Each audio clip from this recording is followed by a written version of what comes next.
जी अस्सलाम वालेकुम स्टूडेंट्स। आज हम स्टार्ट कर रहे हैं यूनिट नंबर 2 जो कि फंक्शंस एंड ग्राफ्स है। अच्छा यहाँ पर ना आपकी क्लास में जस्ट इसका बेसिक नॉलेज जो है वो ऐड किया गया है, तो उसके बारे में डिस्कस करते हैं कि what is function and what is graph. But आज का जो हमारा टॉपिक है बेसिकली फंक्शन है। इंट्रोडक्शन में काफ़ी कुछ लिखा हुआ है, बस वो आपको बताया गया कि फंक्शन के क्या क्या चीज़ें होती हैं और कहाँ कहाँ यूज़ होता है, इसके बारे में कुछ थोड़ा बहुत नॉलेज दिया हुआ है। बट हमारा जो मेन टॉपिक है वो आता है कॉन्सेप्ट कि फंक्शंस क्या होता है, सबसे मेन चीज़। ठीक है, इसके बारे में हमें इसके अंदर बयान किया गया है। अब कहता है the term function was recognized by a German mathematician Leibniz उसका नाम था, जिसकी डेट ऑफ बर्थ से लेकर डेट ऑफ डेथ हमारे पास दी हुई है 1646 टू 1716, जिसने ये डिस्क्राइब किया था कि dependence of one quantity on another, यानी एक वैल्यू दूसरी वैल्यू पे डिपेंड करती है। बिल्कुल, बड़े आसान से एग्जांपल्स हमारे पास मौजूद है, डिफरेंट एग्जांपल्स भी हैं। मैं यहाँ पे साइड पे एग्जांपल लिख के बताता हूँ। Like that y is equal to 2x। अब सपोज दैट यहाँ पर अगर x की वैल्यू 1 सब्स्टिट्यूट की जाए तो y की वैल्यू 2 आती है, और देन अगर x की वैल्यू 2 पुट की जाए तो y की वैल्यू 4 आती है। एंड नेक्स्ट अगर x की वैल्यू 3 पुट की जाए तो y की वैल्यू 6 आती है। अब इसका मतलब ये हुआ कि ये जो y है ना, ये डिपेंड कर रहा है x के ऊपर। बात समझ में आ गई? तो इसके बारे में ना ये लिबनीज था जिसने सबसे पहले इंट्रोडक्शन दिया था, यानी बयान किया था इसके बारे में। तो वो कहता है एक वैल्यू दूसरी वैल्यू पर डिपेंड करती है, जिसने डिफरेंट एग्जांपल्स भी हमें यहाँ पे दी हुई हैं, हम वो यूज़ करते हैं। एरिया, एरिया जो रिप्रेजेंटेड बाय ए होता है, एरिया ऑफ स्क्वायर। अच्छा अब देखिए बहुत बेसिक कॉन्सेप्ट है जो कि हमारे पास होता है, लेंथ मल्टीप्लाई लेंथ होता है, यानी लेंथ स्क्वायर होता है। Depends on one of its side x, यानी कि जो लेंथ होती है साइड होती है वो एक्स है, तो लेंथ मल्टीप्लाई लेंथ यानी एक्स मल्टीप्लाई एक्स, तो क्या बन जाएगा एक्स स्क्वायर। अब देखिए यहाँ पर अगर इसमें एक्स की वैल्यू अगर 2 है तो एरिया हमारे पास 4 है। एंड अगर हमारे पास x की वैल्यू 5 है, जो एरिया है वो 25 है। जैसे जैसे x की वैल्यू चेंज हो रही है वैसे वैसे उसका एरिया भी चेंज हो रहा है। तो इसका मतलब जो एरिया है वो डिपेंड करता है x के ऊपर। तो यहाँ से मैं दो पॉइंट आपको क्लियर कर देता हूँ। फर्स्ट पॉइंट ये होता है कि इसमें एक वैल्यू डिपेंडेंट होती है और दूसरी वैल्यू होती है इंडिपेंडेंट। इंडिपेंडेंट से मुराद जैसे जिसके ऊपर वैल्यू डिपेंड कर रही है, लाइक दैट यहाँ पे एक्स इंडिपेंडेंट है। ठीक होगी बात। अब नीचे एक और एग्जांपल देता है हमें, वॉल्यूम। वॉल्यूम ऑफ वी जो कि रिप्रेजेंटेड बाय वी होता है स्फेयर का। अब उसका फॉर्मूला क्या होता है, v is equal to 4/3 pi r cube. अब जो पाई है ये तो एक वैल्यू हमारे पास 22/7, जो राउंड अबाउट वैल्यूज यूज होती है 3.14 यूज होता है। बट ये जो वॉल्यूम है रेडियस पे डिपेंड करता है, जितना रेडियस होगा उस लिहाज से उसका वॉल्यूम आएगा। तो इस तरह ये दो तीन एग्जांपल्स आपके पास आ गई हैं जो कि कॉन्सेप्ट, बेसिक कॉन्सेप्ट है फंक्शंस का कि व्हाट इज़ फंक्शन। ठीक हो की बात। और सो इसके बारे में ये होगा बेसिक कॉन्सेप्ट हो गया हमारे पास। आगे देखते हैं और इसके डेफिनेशन भी आगे करेंगे। अब यहाँ पर मेंशन करते हैं function is a rule of correspondence relating two sets, mean two values in such a way that each element in the first set corresponds to the one and only one element in the second set. Yes, यहाँ से ये बात मैं explain करता हूँ आपको। देखें मैंने ऊपर आपको एग्जांपल्स दी थी, लाइक दैट दिस एग्जांपल ले लेते हैं हम, ये एग्जांपल ले लेते हैं y is equal to x. इसमें इनपुट एक हुई है तो उसकी आउटपुट भी एक होगी, मतलब ये है। बात समझ गए? यानी जितनी उसकी अंदर इनपुट होंगी उतनी उसकी आउटपुट होंगी, सेम होगी। तो देन ये इसका मतलब यही था कि जितने हमारे पास जो each element in the first set के अंदर जितने एलिमेंट्स होंगे to one and only one element in the second set, उससे एलिमेंट जो है उसकी यानी सिंगल कोरेस्पॉन्डेंस आंसर आना जरूरी है। जैसे हमारे पास ये स्क्वायर है, ठीक है, उसकी साइड अगर एक है तो उसका एरिया भी एक होगा। इस तरह वॉल्यूम की एग्जांपल्स थी जो भी थी हमारे पास। क्लियर, ये भी फंक्शन की डेफिनेशन में आती है बात। नेक्स्ट वन आप देखें, अब प्रॉपर डेफिनेशन हमारे पास मौजूद है, हमने यहाँ से डेफिनेशन याद करनी है। कहता है एक फंक्शन हमारे पास मौजूद है from x, set x to set y, मतलब फर्स्ट सेट एक्स है और second set y, is a rule of correspondence that assign to each element x. ये जो स्मॉल एक्स है उसका एलिमेंट है, कैपिटल एक्स जो है उस सेट का नाम है, as a unique element y in capital y. ठीक है, मैं कुछ छोटी सी ना एग्जांपल्स देता हूँ इनसे रिलेटेड। एक शेप की फॉर्म में एग्जांपल देता हूँ ताकि आपको क्लियर हो सके बात। सेट एक्स लेते हैं, ये सेट वाई लेते हैं, हमारा जो फंक्शन है वो एक्स टू वाई है, और यह मैं लिख भी देता हूँ कि जो फंक्शन है वो एक्स टू वाई।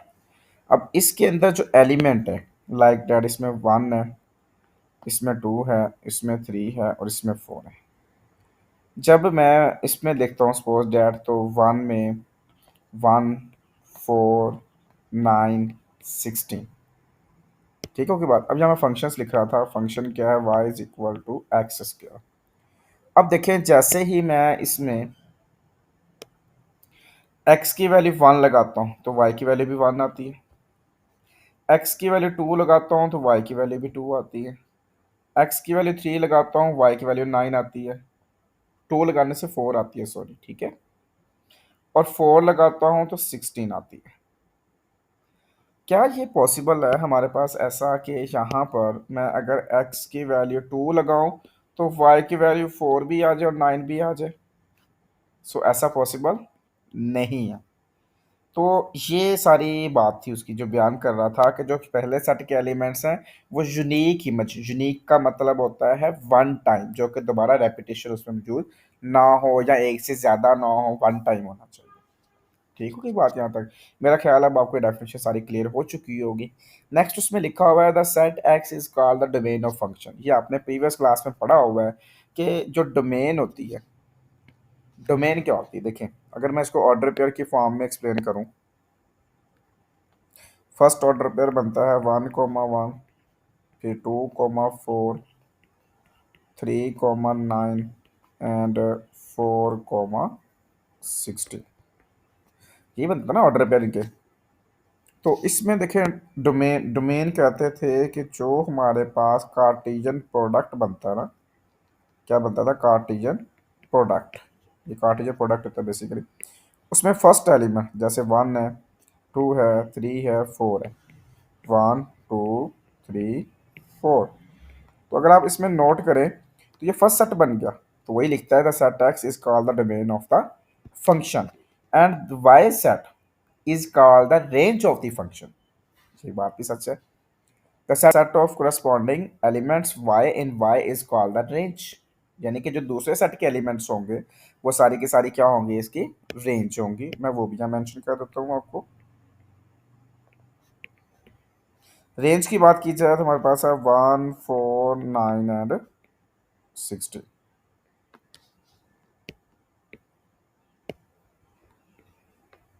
ठीक होगी बात यहाँ तक? सो नेक्स्ट यहाँ पे लिखता है वाइल कोडोमेन। ये चीज़ याद रखिएगा। और function is the set y in which function output values range like. का ये था कि जो कोडोमेन होती है बेसिकली वो सेट वाई ही होता है, ठीक है, या ये कह लें जो रेंज होती है उसी को हम कोडोमेन का नाम देते हैं। ये याद रखिएगा, आगे हम डिस्कस करेंगे चीज़ों को। Unless stated the contrary, we shall assume hereafter that the x and y consist of real numbers। ये रियल नंबर्स पे डिपेंडेंट है, मैंने एग्जांपल्स आपको दे दी सारी की सारी। सो नेक्स्ट देखें, यहाँ पे नोट लिखा हुआ है, बड़ी काम की चीज़ आपके लिए। कहते हैं कोड में, ये चीज़ मैं फिर आपसे बार बार कह रहा हूँ, ये आगे यूज़ होनी है। कोड में is the set of all possible outputs. अब आउटपुट्स क्या होती हैं? आउटपुट हमने कहा था जब वैल्यू में जो किसी फंक्शन में वैल्यू एंटर की जाती है ना, तो वो कोई आंसर आता है, वो रेंज होती है, तो उसको हम आउटपुट भी कहते हैं। ठीक है। But the range is the actual set of outputs produced by the function under the given domain, that is range set is always a subset of code domain. मतलब क्या है इसका? इसका मतलब ये हुआ कि हमारे पास जो कोड मेन होती है, जैसे मैंने ऊपर बयान किया, देखिए मैंने कहा 1 पुट किया फिर 1 आता है, 2 पुट किया तो 4 आया, 3 पुट किया 9 आया, 4 पुट किया 16 आया। ये 1 4 9 16 ये मेरी आउटपुट्स है। बट ये जो आउटपुट्स है ये स्पेसिफिक आउटपुट्स है। स्पेसिफिक इन सेंस ऑफ कि अगर मैं 2 पुट करूंगा तो 4 आएगा अकॉर्डिंग टू दिस फंक्शन। ये फंक्शन है। इस फंक्शन के ऊपर अगर मैं x की वैल्यू 3 पुट करूंगा तो 9 आएगा, 3 पुट करने से 16 नहीं आ सकता। बात समझ रहे हैं मेरी? तो इसलिए ये एक्चुअल आउटपुट्स आती है। एक्चुअल से मेरा आता है जो आपने इनपुट किए उससे रेडीमेड, उसकी बेस पे ही आउटपुट आनी है। तो देन वो जो आउटपुट होती है वो हमारे पास रेंज होती है ना। तो ये सारी की सारी रेंज है, ये भी रेंज है, ये भी रेंज है, ये भी रेंज है और ये भी रेंज है। तो ये जो रेंज होती है ना, यही कोड डोमेन होती है। बात क्लियर होगी होगी सबको? तो उसने लिखा हुआ range is always a set subset of code domain, तो वो कोई भी हो सकती है। Is it clear? यहाँ पे देखें हमारे पास उसने फिर इसी चीज़ को ना ज़रा डिटेल से एक्सप्लेन कर दिया।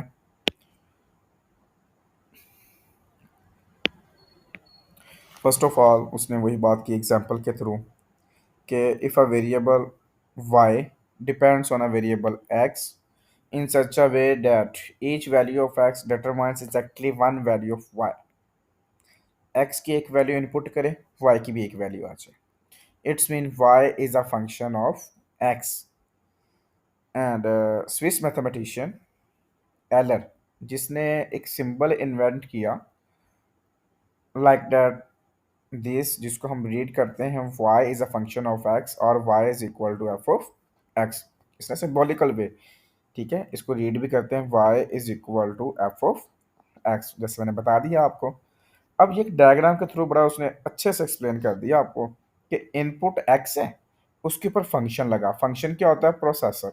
जैसे वो कंप्यूटर फील्ड के अंदर क्या होता था, इनपुट करते हैं आप डाटे की और वो स्क्रीन के ऊपर कोई डाटा शो हो रहा होता है, तो वो प्रोसेसिंग हो रही होती है। ये कंप्यूटिंग मशीन से मुराद ये होता है प्रोसेसर काम करना। जैसे आपके पास क्वेश्चन था ना y is equal to x square, तो x की वैल्यू पुट करते थे, फिर वो कैलकुलेट करता था, फिर उसका आंसर देता था। ये वो काम है सारा का सारा। और लास्ट के ऊपर आउटपुट हमारे पास आते थे, कोई भी एक आंसर आ जाता था जिसे हम एफ ऑफ एक्स का नाम देते हैं। ये सारा कुछ यहाँ पे उसने मेंशन किया हुआ है, इसको रीड कर लेते हैं थोड़ा दोबारा से। कहता है function can be thought a computing machine f that takes an input x, operates on it in some way and produce exactly one output। कोई एक आउटपुट हमारे पास आती है। So next this output f of x is called the value of f at x or image of x under f। ठीक है, ये एक ही चीज़ है, जिस तरह मर्जी इसको पढ़ लें आप। देन कहता है the output f of x is denoted by single letter से वाई, उसको वाई भी कहते हैं, y is equal to f of x. The variable x is called the independent variable, ये मैं स्टार्ट में बात कर चुका हूँ। And the variable y is called the dependent variable, ये भी बात कर चुके हैं फंक्शन की। And next we shall only consider the function in which the variable are real numbers है, क्योंकि इनपुट भी रियल है आउटपुट भी रियल है, तो इसे कहते हैं real valued function of real numbers. जैसे आपके पास ये एग्जांपल्स दी हुई है, इसको देख लीजिएगा एक दफ़ा, बहुत आसान से काम है। थोड़ा सा मैं गाइड कर देता हूँ, फिर हम क्वेश्चन की तरफ मूव ऑन करते हैं। हमारे पास देखें भाई एफ ऑफ एक्स है, जो कि एक फंक्शन है। हमने एफ ऑफ ज़ीरो निकालना है, मतलब एक्स की वैल्यू ज़ीरो, देखिए ना, सिंपली एफ ऑफ ज़ीरो है किसके इक्वल होता है? एफ ऑफ एक्स फंक्शन होता है ना। तो एफ एफ की इक्वल है और एक्स किसके इक्वल है? ज़ीरो। तो क्वेश्चन में जहाँ जहाँ एक्स होगा वहाँ वहाँ ज़ीरो लगा दिया उसने, जैसे ये लगा हुआ आपके पास। ठीक होगी बात? तो इस तरह ये क्वेश्चन सारे सॉल्व हो जाएंगे।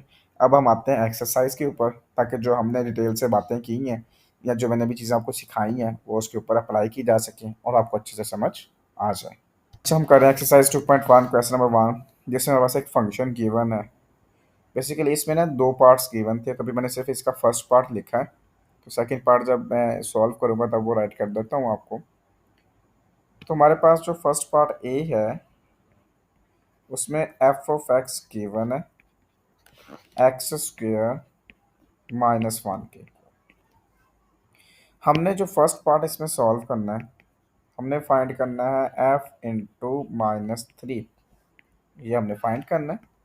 अब मैंने इसको डिटेल से आपको बता दिया था कि देखें, ये एफ ये एफ होता है, तो ये एक्स किसकी इक्वल हुआ, -3 के इक्वल हुआ ना। तो यहाँ से जो ब्रैकेट के अंदर वैल्यू होती है, बेसिकली वो वैल्यू जो होती है वो एक्स की होती है। इसलिए मैं क्या करूँगा, सबसे पहले फंक्शन राइट करूँगा जो कि मेरे पास इक्वल है x² - 1। अब यहाँ पर मुझे जो x की वैल्यू है वो पुट करनी है -3। जब इसमें x की वैल्यू -3 पुट करेंगे तो 5f इंटू -3 का स्क्वायर एंड -1, -3 का स्क्वायर +9 होता है, और +9 जो -1 आता है वो 8 आंसर आता है। ये हमारा इसका फर्स्ट पार्ट कंप्लीट हो गया। नेक्स्ट हमने फाइंड करना है f इंटू 0। फंक्शन सेम है, वैल्यू चेंज है। अब मैं फिर अगेन फंक्शन राइट करता हूँ। जो मेरे पास फंक्शन होगा f into x is equal to x² - 1। अब क्योंकि f इंटू 0, इसका मतलब जो x की वैल्यू होगी वो 0 होगी। जब इसमें x की वैल्यू 0 पुट करते हैं तो f into 0 is equal to 0 का स्क्वायर -1।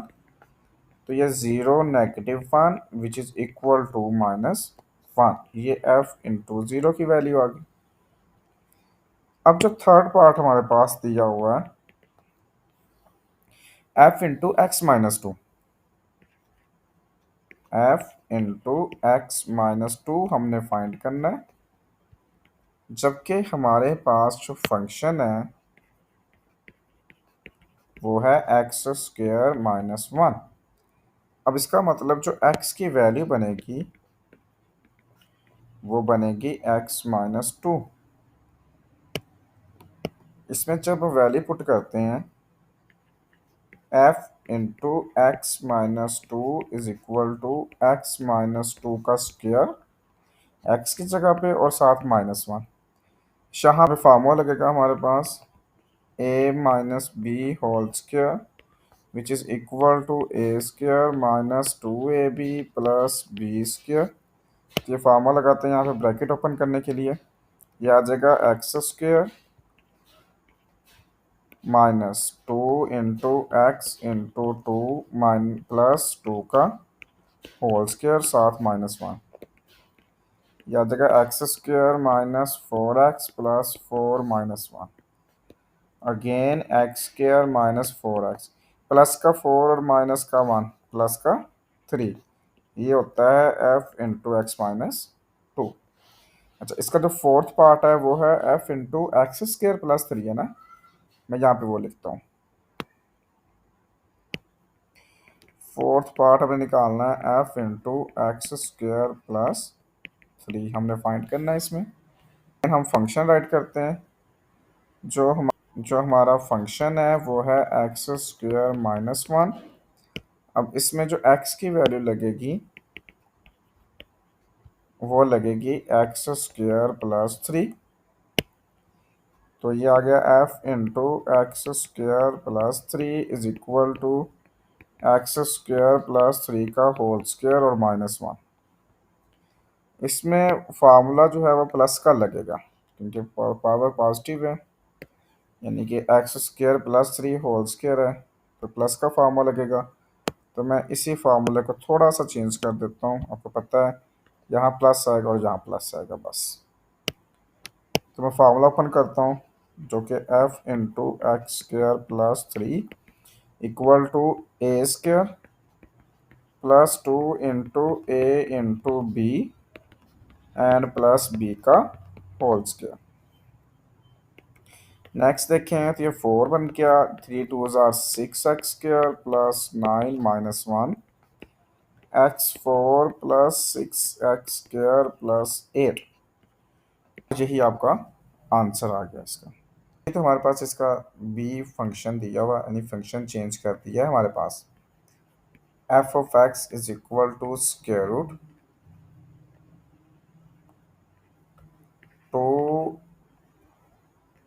X plus 3। अब ये फंक्शन है। अब हमारा जो फर्स्ट पार्ट है वो पार्ट्स वही हैं, एफ इंटू -3 फाइंड करना है। यानी कि हम पहले फंक्शन राइट करेंगे और हमारे पास जो फंक्शन है वो एफ ऑफ एक्स है which is equal to 2x+3। और यहाँ पर जो x की वैल्यू है वो हम पुट करेंगे -3, जो कि f into -3 square root 2 into -3 + 3। 2 3 ज़ार 6 -6 +3। ये छोटी छोटी कैलकुलेशन है तो मैं विदाउट कैलकुलेटर भी कर सकता हूँ, आप भी कर सकते हैं। तो ये आ जाएगा स्क्वायर रूट -3। इसी तरह से आपको पता है इसका हमें सेकंड पार्ट फाइंड करना होता है जो कि f इंटू 0 होता है। ठीक है। अब फिर मैं वही बात दोबारा से फंक्शन राइट करता हूँ और जो मेरा फंक्शन है वो इज इक्वल टू है स्क्वायर रूट 2x+3 से। अगर यहाँ पे देखें तो x की वैल्यू 0 है और जब x की वैल्यू इसमें 0 लगाते हैं तो ये आता है f into 0 square root 2 into 0 + 3। तो ये 2 को 0 से मल्टीप्लाई करवाएंगे 0 और 0 + 3 करने से हमारा आंसर आ जाएगा स्क्वायर रूट 3। ये आ गया f इंटू 0। पार्ट हमारे पास है f इंटू x-2 हमने फाइंड करना है। और हम फंक्शन राइट करते हैं यहाँ पे। फंक्शन हमारे पास है 2x+3 होल स्क्वायर रूट। और जब यहाँ पे x की वैल्यू देखें तो x की वैल्यू हमारे पास आती है x-2। तो ये आता है f into x-2 is equal to, जहाँ जहाँ x होता है वहाँ वहाँ उसकी वैल्यू आ जाती है। अब 2 जो है वो ब्रैकेट के साथ मल्टीप्लाई होगा तो ये आ जाएगा 2x और 2 2 ज़ार 4 + 3। अब ये माइनस का 4 और प्लस का 3 आपस में सॉल्व हो सकते हैं, जो कि मेरे पास आ जाएगा 2x-1 इसका आंसर है। नेक्स्ट हमें निकालना है पार्ट नंबर 4 जो कि f इंटू x² + 3 है हमारे पास। Part number 4 f into x² + 3। Then again मैं फंक्शन राइट करता हूँ। फंक्शन मेरे पास है स्क्वायर रूट 2x+3। और यहाँ पे देखें तो x की जो वैल्यू है वो मेरे पास है x² + 3। ये आ गया f into x² + 3 is equal to square root 2 into x² + 3 and +3। 2 को अंदर मल्टीप्लाई करवाते हैं 2x² + 6 + 3। और अगेन कैलकुलेशन चेक करें तो ये आ जाएगा 2x² + 6 + 3 कितना आ जाएगा हमारे पास इसमें 9। ये हमारा इसका आंसर है और इसी के साथ हमारा क्वेश्चन नंबर 1 भी कंप्लीट हो गया। नंबर 2 हमारे पास हमने फाइंड करना है f into a+h minus f of A over H. अगर आप एक चीज़ नोट करें, जो फंक्शन है वो सिंपल है जैसे क्वेश्चन नंबर 1 में फंक्शन था। जो हमने फाइंड करना है, हमने पूरी वैल्यू फाइंड करनी है ना, लेकिन मैं सिर्फ ब्रैकेट की बात कर रहा हूँ। उसमें देखें तो आपके पास है जी a+h। इसका मतलब ये हुआ कि मैंने फंक्शन में एक दफ़ा x की वैल्यू जो है वो a+h पुट करनी है ताकि f इंटू a+h फाइंड किया जा सके। तो वो आ जाएगा 4 इंटू a+h + 7। तो देन वो मेरे पास आ जाएगा 4a+4h एंड +7। अब सेकंड टाइम देखें तो f के साथ a लगा हुआ है। इसका मतलब अब मैंने फंक्शन के अंदर a पुट करना है x की जगह पे। तो मेरे पास आ जाएगा f इंटू ए, जैसे मैंने पीछे वैल्यूज बताई क्वेश्चन नंबर 1 में। तो ये क्या आ जाएगा 4 × A + 7, जो कि मेरे पास आ जाएगा 4A + 7। अब जो मुझे वैल्यू फाइंड करनी थी वो फाइंड करनी थी f into A + H - f(a) divided by h। अब जब फर्स्ट वैल्यू मैंने निकाली है वो मेरे पास आई है 4A + 4H + 7 माइनस f(a) की वैल्यू आई है 4A + 7 डिवाइडेड बाय h। तो ये आ जाएगा 4A + 4H + 7 minus 4A - 7 divided by h। Minus को मल्टीप्लाई करवाया तो साइन चेंज हो गए। तो कटिंग देख लें, ये हमारे पास -4 है, ये +4 है, ये +7 है और ये हमारे पास -7 है। जो रिमेनिंग वैल्यूज़ हैं वो हैं 4H/H और देन ये H भी क्या हो गया, कैंसिल। तो इसका मतलब जो हमारे पास f into A + H - f(a) है डिवाइडेड बाय h, ये इज इक्वल टू 4 है और यही हमारा इसका आंसर है। हमारे पास सेकंड पार्ट है, वही चीज़ है, बस इस पे फंक्शन चेंज हो गया है। इसमें देखें तो जैसे हमने फर्स्ट पार्ट में कहा कि पहले हमने A + H पुट करना है, फिर हमने A पुट करना है। मैं x की वैल्यू ले रहा हूँ A + H, तो ये आपके पास आ जाएगा f into A + H is equal to sine into A + H। अब इस जगह क्वेश्चन सॉल्व नहीं हो रहा। फिर हमने x की वैल्यू A पुट करनी है, तो मेरे पास आ जाएगा f into A is equal to sine of A। ये भी वही चीज़ आगे सॉल्व नहीं होता। अब जो हमने फाइंड करना है मैं वो लिख रहा हूँ। हमने फाइंड करना है f into A + H minus f(a) divided by h which is equal to, इसकी वैल्यू है साइन A + H, इसकी वैल्यू है sine of A divided by h। अब इसको मैं अगेन लिखना चाहूँ तो मैं लिख सकता हूँ 1/h sine of A + H minus sine of A। अब यहाँ पे ना ट्रिग्नोमेट्री के फार्मूलाज है जो यहाँ पे यूज़ होंगे। मैं लिखता हूँ फार्मूला, वो होता है sine P minus sine Q is equal to 2 cos of P + Q divided by 2 sine of P minus Q divided by 2। जब इसको हम ओपन करेंगे तो मेरे पास आ जाएगा 1/h into 2 cos of P + Q। जो P की वैल्यू है वो है A + H प्लस Q की वैल्यू है A। देखिए ना, जो फर्स्ट वैल्यू है साइन के साथ वो ये P की वैल्यू और ये Q की वैल्यू। मैं यहाँ साइड पे लिख भी देता हूँ आपको। P is equal to A + H and Q is equal to A। ये फार्मूला में सब्स्टिट्यूट कर रहा हूँ, डिवाइडेड बाय 2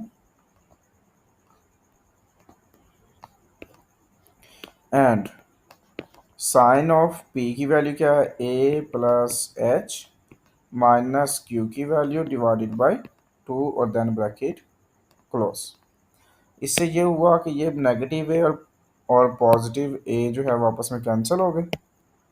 जो रिमेनिंग वैल्यूज है वो क्या बची, 1/h into 2 cos of A + A 2A plus H divided by 2 sine of H divided by 2। देखें तो ये बन गया 2/h into cos of 2A divided by 2 अलग कर दिया और H/2 अलग कर दिया और ये आ गया साइन ऑफ H/2।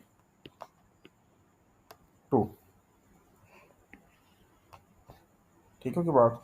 वैसे हमें ये ब्रैकेट लगाने की ज़रूरत भी नहीं है, स्क्वायर ब्रैकेट। नेक्स्ट देखें तो मेरे पास आ गया 2/h कॉज ऑफ, ये 2 से 2 भी क्या हो गया, कैंसिल।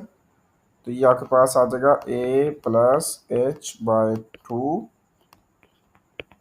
Sign of h/2। और इसी के साथ आपका सेकंड पार्ट भी कंप्लीट हो गया। नंबर 3 हमारे पास दिया हुआ function f(x) is equal to x³ plus x² -1। और सेम लाइक दैट हम इसमें क्या करेंगे, x की वैल्यू a+h पुट करेंगे। तो ये आ जाएगा f(a+h) is equal to a+h³ plus a+h² -1। यहाँ पे जो फार्मूलाज यूज़ होते हैं मैं वो राइट कर रहा हूँ। यहाँ पे एक फार्मूला आएगा a+b² which is equal to a³ + b³ plus 3a² b plus 3ab²। Next हमारे पास आता है a+b² which is equal to a² plus 2ab plus b²। और इसमें अगर आप 20 के शुरू में नहीं लिखना चाहते तो आप b³ को शुरू में नहीं लिखना चाहते तो एंड पे लिख सकते हैं, एक ही चीज़ है। इसमें फार्मूलाज ओपन करते हैं। f(a+h) is equal to a³ plus, क्योंकि अगर यहाँ पर देखें तो फर्स्ट वैल्यू a की, सेकंड वैल्यू b की। इस फार्मूले में जहाँ जहाँ b है वहाँ वहाँ h लगा देंगे तो हमारा फार्मूला ओपन हो जाएगा।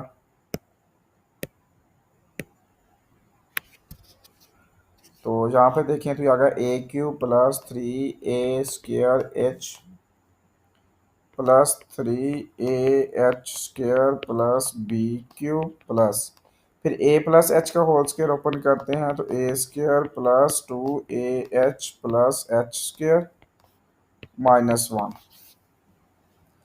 ठीक हो की बात। अब हम फंक्शन में x की जगह पर a पुट करते हैं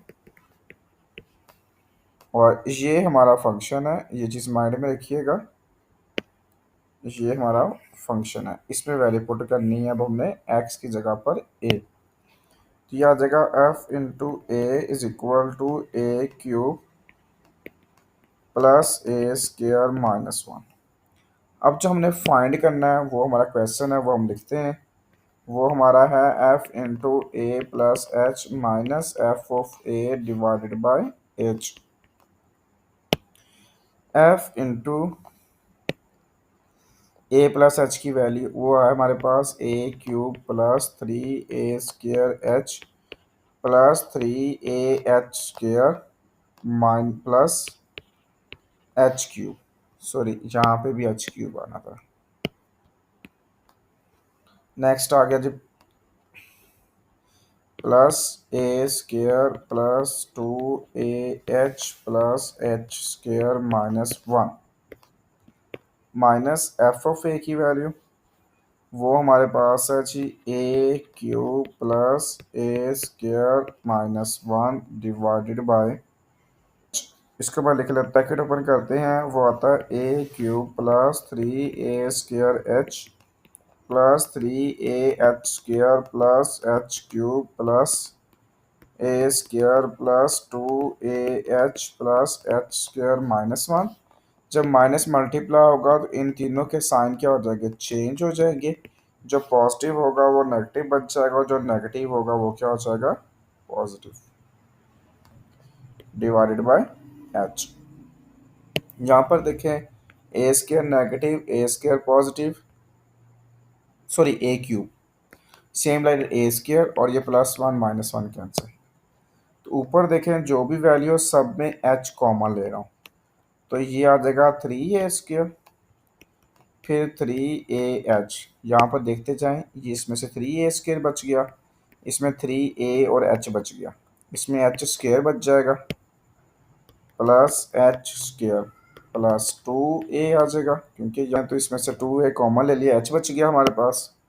और लास्ट में फिर 2 दफ़ा h स्क्वायर था तो 1 टाइम h बच गया, डिवाइडेड बाय h। और ये h से h क्या हो गया हमारा, कैंसिल हो गया।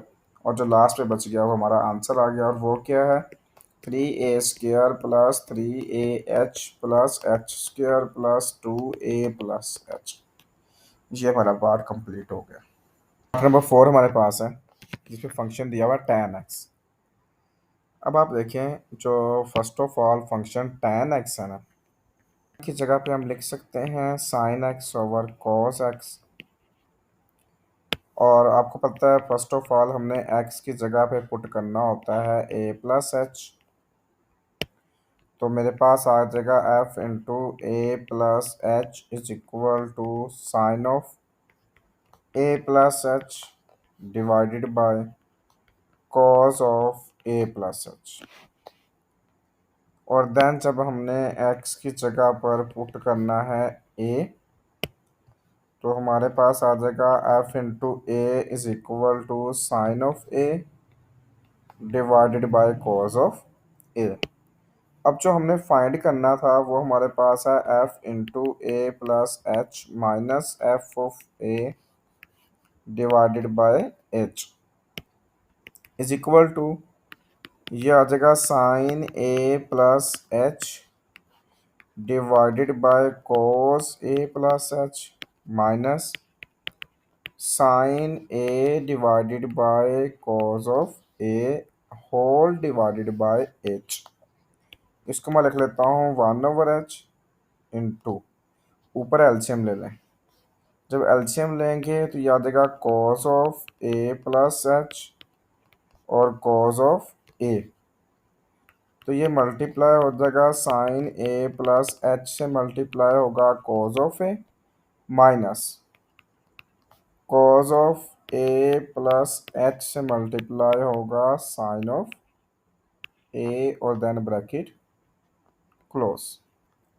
अब यहाँ पे ना ऊपर एक फार्मूला है, ट्रिग्नोमेट्री का formula, sine alpha cos beta minus cos alpha into sine beta. ये होता है साइन अल्फा माइनस बीटा के इक्वल होता है। तो ऊपर हमने वो फार्मूला लगा लिया, तो वो हमारे पास आ गया साइन अल्फा, जो अल्फा की वैल्यू है वो है a प्लस एच, और माइनस बीटा की वैल्यू जो है वो a है, divided by cos of a plus H multiply by cos of a। इसका फ़ायदा ये हुआ कि ये a से a क्या हो गया हमारा, कैंसिल। और अगर ऊपर देखें तो हमारे पास बच गया sine of h divided by h into cos of a into cos of a plus h। और यही हमारा इसका आंसर आ गया।